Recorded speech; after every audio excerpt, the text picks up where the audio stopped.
So you step into random rec and it's not looking good. You're paired up with an AI, a brown plate, and two silver plates, which is fine, but then you match up with two purple plates, gold, two silver plates. On top of that, you get the toughest matchup on defense and the toughest matchup on offense, as you'll be going up against their best offensive and defensive player. But in this video, I'll show you how I used psychology on top of my skills to dominate this game, not just by scoring the ball, but taking advantage of the psychological tendencies that most NBA 2K players have. Along the way, I'm also going to teach you a few things about scoring against these 99 rated lockdowns, scoring up against double teams, and facing all types of defensive coverages in a game where your team typically doesn't have the lineup advantage. So I am of the belief that plate colors don't necessarily mean a thing, but they're not necessarily nothing. And the biggest concern for me right here is that the two purple plates on the opposing team are going to be my matchup. The point guard, who averages 26 points per game on defense, and the small forward that's a typical meta lockdown. So since we're a man down and the lineups are not in our favor, we're going to use psychology. On offense, my philosophy is feed. Build trust, build confidence, and create easy opportunities for my teammates to keep them involved. On defense, we're going to starve the opposing team by frustrating the point guard, denying involvement of the lockdown who's going to guard me, and limit opportunities for the shooting guard and center. So the point guard is a purple plate that averages 26 points per game. He's pretty used to scoring the ball if he's averaging that amount of points. So how am I going to frustrate the point guard? Well, since we're down a man on offense, I might as well use the AI on defense. And how I'm going to frustrate this point guard is to switch my AI shooting guard onto him on defense. I'm making a bet that this guy doesn't know how to play against AI opponents.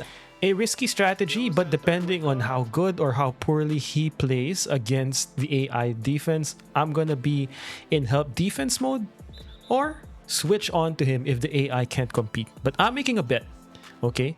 A lot of these guys do not know how to play against the AI. They dance around the screens hoping that people get stuck in animations, and the AI is going to try to negate that. As you can see right here, the AI at least does a decent job of staying close to that point guard. I'm also making a bet that the more frustrated the point guard gets, the more he's going to force shots, and that's going to feed into our third strategy, which is limiting the opportunities for the shooting guard and the center, who, by the way, both average 20 points per game. And the psychology here is simple. Most people care about their numbers. I'd be lying if I told you that I didn't care about my numbers. But I've learned to disconnect away from those numbers. But the reality is most people cannot do that. So, as we limit opportunities for the shooting guard and the center, who both also average 20 points per game, they're gonna get less invested into the team, not screen as much, not cut as hard, and not help their point guard out. The last bit of the starve psychological strategy is that I'm gonna be a willing passer. Okay, I'm going to limit the opportunities for the lockdown to feel as involved as he wants to be in this game. And you're already seeing parts of that. Okay, so I'm being very, very conservative with my approach on offense. One, I don't want to give up turnovers. Two, I don't want to lose the buy-in from my teammates and as the point guard is sort of making me question my strategy right here, I don't want to lose the buy-in of my teammates by forcing things, getting into an ego battle with this 99 rated lock, which supposedly I can't do my stuff on. But you'll see later on why this strategy will pay off. Okay, 1. I'm now starting my feed strategy on offense, getting everyone as involved as possible, helping him get numbers. And as you see right here, I'm locking this shooting guard who's averaging 23 points per game down. We're gonna let the AI do his thing on the point guard, but I'm gonna make sure that this shooting guard is as thirsty as possible as he tries to chase his 23 point per game average. I'm not gonna overhelp unless I have to, unless like the screens are really good. As you can see right here, we're now really starting to frustrate that shooting guard. He's had multiple opportunities to score, hasn't been able to do so. And here, the culture of feed, of ball movement, of instilling confidence and trust in my teammates is paying off. Everyone's passing the ball. Not everyone is being selfish or overly focused on their numbers. And as you can see right here, what did I tell you, man? The AI, some of these dudes, these purple plates that average insane amount of points, they can't do this against the AI consistently. And let me tell you, as someone who labs against the AI a lot, I know how frustrating things can get. Okay, the shooting guard gets a gimme right there. It doesn't matter, that was still a tough shot. I'm making my bet that he's not going to be able to do that. And as you can see right here, nothing forced. Passing the ball, bringing the ball up, giving my guys opportunities. And the first quarter is 3.5 minutes down, and it's a tied game, and things are shaping up to be a very competitive game. Point guard gets through that one time, doesn't matter. I'm confident that the AI will adjust. So again on offense, not forcing anything, cutting to the basket, seeing what opportunities are there. If not, I'm spacing the floor. Just look at this. Everyone's getting a touch, maybe except the center at this point. See the small forward right there. Makes a bad choice. Doesn't matter. I'm still going to keep feeding him the rock. Making sure that the small forward takes advantage of the point guard who switched to him on defense is going to be an important part of unlocking the team's game. So basically in the offensive end of the floor, we're going to make sure that their point guard cannot hide. Switching off of me, that's fine. I anticipate every single game that I play in Random Rec that, you know, the toughest defender always ends up on me. But what I want to do is I want to make sure that the lockdown doesn't get his opportunities to block the ball, steal the ball, get into easy turnover transition situations. That's going to open up the game for him and for his teammates. And as you can see here, the point guard is doing the usual routine dance. And that's mostly because the center is doing a great job of screening for him. Now, does that concern me at this point? Yeah, but it's not yet red level. We're gonna let him see how he... Okay, and in that situation, that was just 2K holding me with a bad handoff animation. But we take that back on defense, get an easy dunk as an opportunity. So once again, you know, I'm not concerned. Everything's going to plan, but as I've showed you there, that's exactly the situation that I do not want to happen. I don't want to give the lockdown confidence that he can, you know, defend me at a high level. I want to give them easy opportunities in transition that's going to open this game up and, you know, give my teammates less confidence and less buy-in on defense.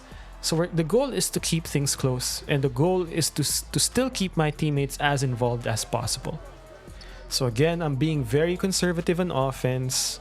Took one shot out of a cut to see how good my lockdown defender was in terms of trying to stop that. Haven't done anything else in terms of shot creating for myself. So at this point, I'm hoping that my teammates can see that, you know, I have their best interest in mind. I'm going to keep everyone involved. And as you can see right here, the lockdown is, of course, trying to get me into high-pressure situations, just simple left stick movement, getting to my spot, easy 2 points. Nothing forced, the right play. Moreover, my teammates are spacing the floor very well for me, so it's going to plan accordingly on offense. So once again, just allow my team to get a touch of the ball, keep them involved in offense. Power forward cuts right here, easy pass, great make right there. That was a tough layup. So the feed psychology is basically making sure that everyone on offense feels important and gets their touches. I'm sure you've played games where, you know, you don't get the touches that you like as the point guard scores right there, but I'm still not concerned. I'm sure you played games where you don't get the touches that you like, and as a result, you're out of rhythm for the entire game. Maybe you're pressing because you're chasing certain number of points, and that's just not a good feeling to be in terms of, you know, just being part of the game. But here, as you can see, that is the AI doing work against the 26 point per game point guard, who, as a purple plate, who averages 26 points per game. This reveals me a lot about someone's skill. If they are, you know, the only way they've been able to score is through the screens that their big man gives them, then, you know, that really gives me an idea of the actual amount of skill that a certain player has. So, you saw the shooting guard right there. The shooting guard is a gold plate who averages 23 points per game. Just saw him brick an open shot. Why? Because now the point guard is feeling himself a little bit too much. The center doesn't get touches. The shooting guard doesn't get touches. They're a little bit thirsty to score. making them a little bit more pressured in terms of hitting open shots, because you know what? This might be the only opportunity that I get. And in this situation right here, that should have been 2 points. Our power forward was a little bit too thirsty. And what you'll hear in the background is me telling him that, hey, let the AI score. As a result, 5-point swing instead of being up 3. Now we're down by 1. And right here, what you'll see from this possession on offense is, again, distributing the ball. But at the same time, look at what happens here. I'll wait for the lockdown to show me what kind of defensive coverage he uses. I use strong handle into physical finisher to show you how to use game knowledge to take advantage of certain matchups which are not favorable to you. Not only was the lockdown in good defensive position there, but my knowledge of strong handle, the pick that's set by my teammate, and knowing how to use physical finisher all set that up for an easy 2 points. Nothing forced, game knowledge prevailing, stick skill was very minimal. It was a simple use of game mechanics and the BAM combo system that I spoke about in a previous video. So what you're seeing right here once again is me. I'm going to test the lockdown once more to use strong handle. Okay, the center slips. And the center is in poor position right there, back turned. That should have been an easy 2 points, but it's fine. He missed that shot, but that was a great cut and a great attempt at a finish. You know, we'll get that back. And because the small forward has been super involved on offense, what you're seeing right there, as he should have probably dunked that ball, is that he's super engaged on defense. Our center needs to give this ball up right there. Once again, here, what you'll see here is nothing forced on my end as the small forward gives up and gives me the grenade. I see that their point guard is roaming around on defense, leaving the small forward, which he switched on, open for an easy 3 points. And even though I've only scored 4 points up to this point right here, what you're seeing is me basically dominating how this game is going. So here, the AI played about as good as defense as he could. That was still an open shot. They got the offensive rebound. Another 3 points. Doesn't matter. I think the game flow is going exactly how I want it to go. And the psychology that we're using on defense and on offense is working perfectly. So right here, double team pass, cut, easy 2 points. Nothing forced. The ball is rotating. Everybody is getting fed.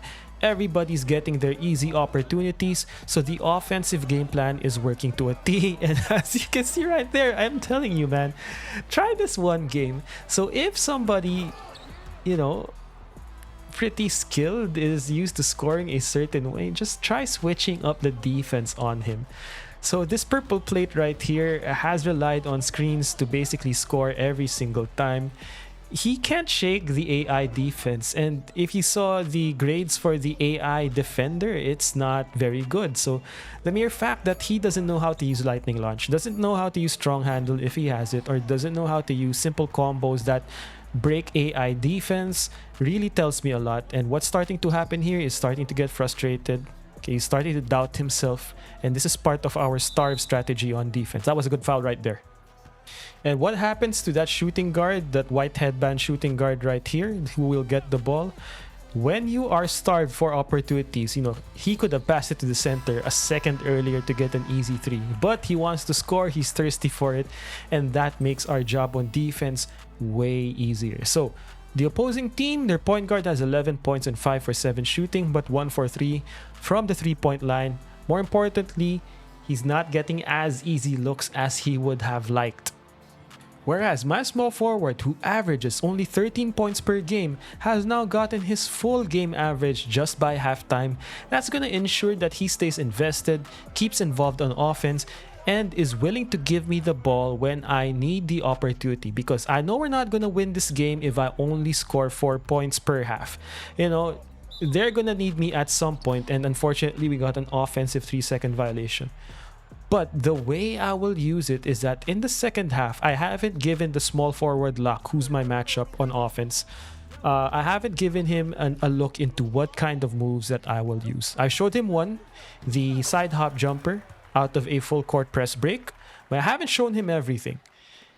And there are gonna be times when I'm gonna need to break my defender down, and I'm gonna need the buy-in of my other teammates, which I do right here. Simple left stick, double between the legs crossover. Once again, getting to my spot. That's one of my favorite spots on the floor, primarily because it gets me into that Devin Booker side hop jumper. Easy 2 points. Only down by 1 at this point. Again, that's the shooting guard being thirsty, being starved for opportunities.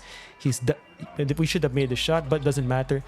He's averaging 23 points now. Every time he gets the ball, he'll want to think about shooting that rock. He didn't give it up in that situation in the previous possession, even though he was double teamed, and as a result, he turned over the ball pretty easily. So here I'm just playing a little bit more safety. Again, this dude without the screen cannot get passed by the AI. Being a little bit frustrated right there as I get fouled on here. I should have probably shot that immediately, but it is what it is. And here's another example of me not, being thirsty for the ball. Okay, the power forward got it. Pass it to our small forward, and that's a matchup I want him to abuse, okay? If he has a post fade, that should have been an easy shot. Okay, he missed it. That's fine. The opposing team makes a great play right here. We double team the point guard, swing the ball. Misses that. Fortunately, that was a wide open shot. He should have hit that. Doesn't matter.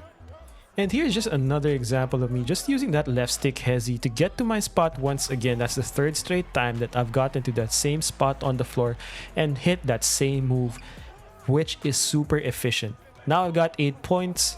And once again, he's just using the screen dance. He can't really beat the AI, man. He can't beat the AI. The AI is right there and he's getting frustrated.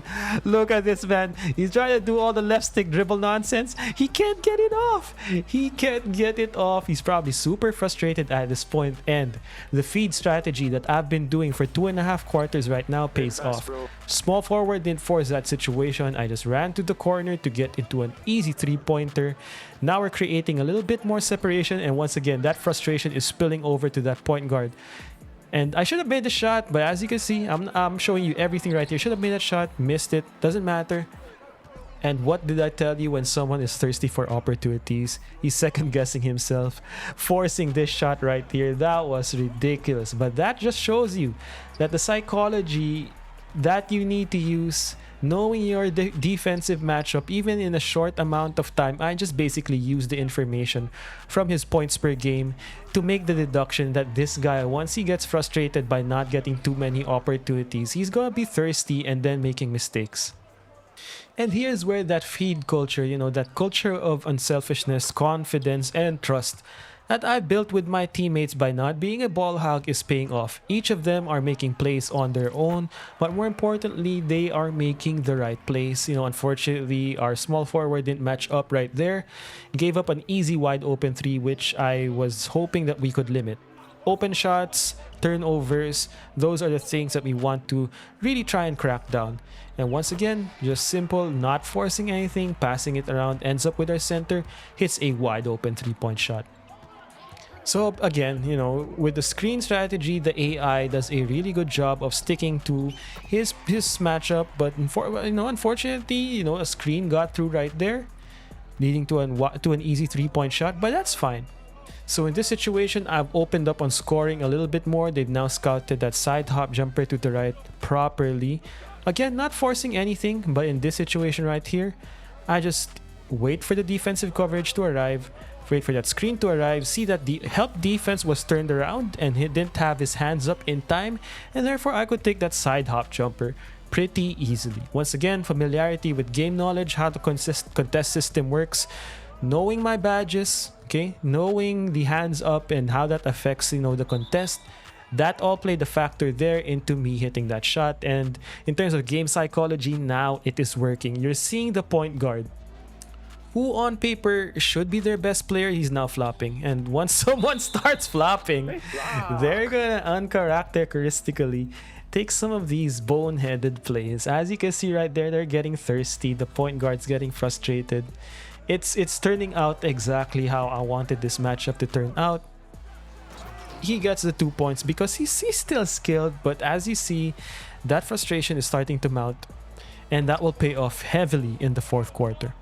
And this is for you guys that are saying that, you know, the sauce does not work against lockdowns. Once again, this is a purple plate, 99 perimeter defense, 97 steal, 92 speed and agility build that on paper should be able to match up with me overwhelmingly in his favor, just because I don't have the physicals to match up with him.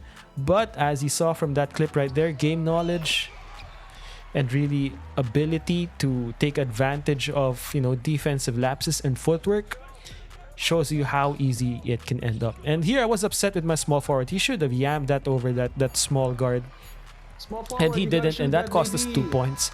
But doesn't matter, you know, we're up by 5 in good position headed into the fourth quarter. And once again, as much of a deadbeat the AI is on offense, just take a look at how he clamps down this purple plate 26 point per game average score. He can't do anything. And this adds to his frustration. Okay, it adds to his frustration 100%. He did a great job of giving the ball up, but as you can see, a lot of these guys aren't as skilled as you think they are. 26 points per game in the rec probably just means he's hiding around screens 100% of the time. And when put in a situation where the AI defends him, he does not know what to do. So again, we're not forcing anything here. Got picked off the screen, got into our shot. Should have made that. Pretty upset that I didn't. So once again, what you'll see here is that the trust that I've built with my teammates allows them to give me the ball when I want it. And as you can see, that Devin Booker layup, as I said, one of the best, if not the best in the game, particularly that one with the speed boost to help you get past the help defenses. And once again, what you're seeing right here is this guy cannot shake. He cannot shake the AI. And I think this is actually the first, maybe second shot that their center has taken. And as a result, you know, the game plan limiting opportunities for a lot of the other players in the game that are averaging 20 points per game is also paying off. They're not, you know, offering screens as hard as they should, not helping on defense as easy as they should. And here's an example of you just taking advantage of their willingness to leave the AI wide open. You gotta mix in situations right there where you let the AI do his own thing to make sure that the defense is off balance. Once again, that culture of ball movement that we've already established. Center fell asleep on defense, easy 2 points, keeping everybody involved. So once again, what you see right here is that the AI does a pretty good job not falling for the typical, you know, small guard business. He does a great job of adjusting right here with the crossover into the Euro step. But what you can see right here is, and it's not pretty for the rest of his team, is that no one's involved.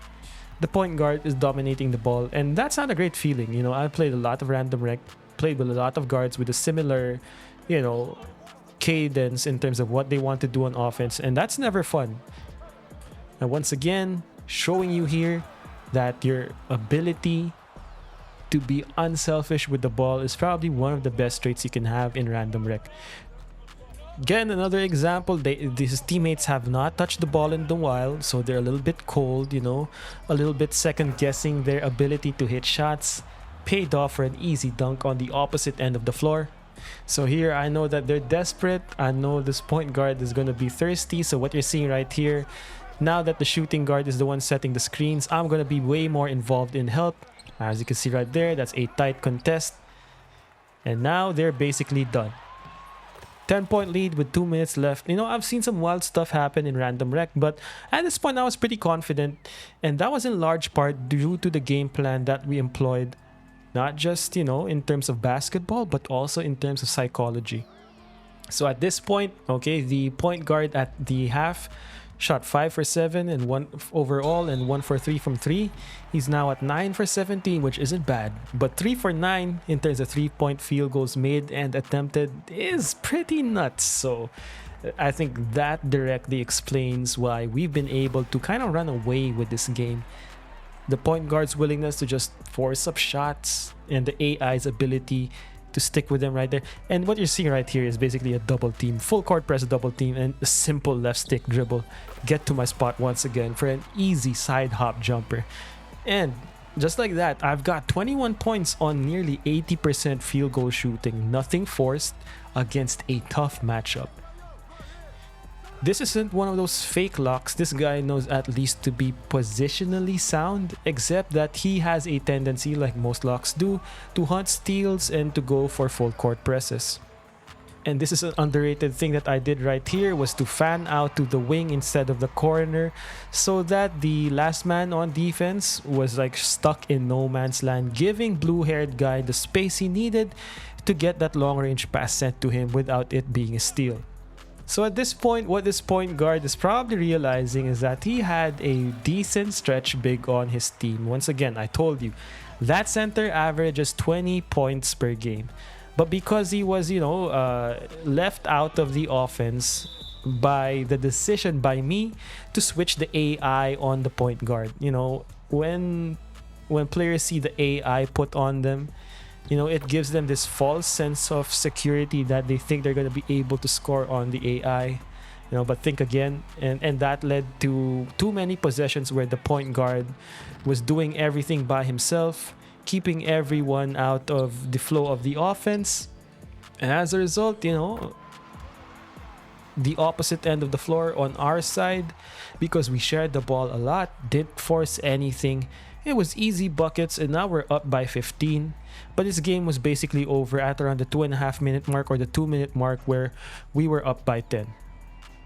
Here, I probably should have made this 3 once again, but he closed out decently enough to slow down my shot a little bit more right there. So is what it is at this point, where we shot 10 for 14 from the field, not forcing anything, 21 points, 8 assists, beating a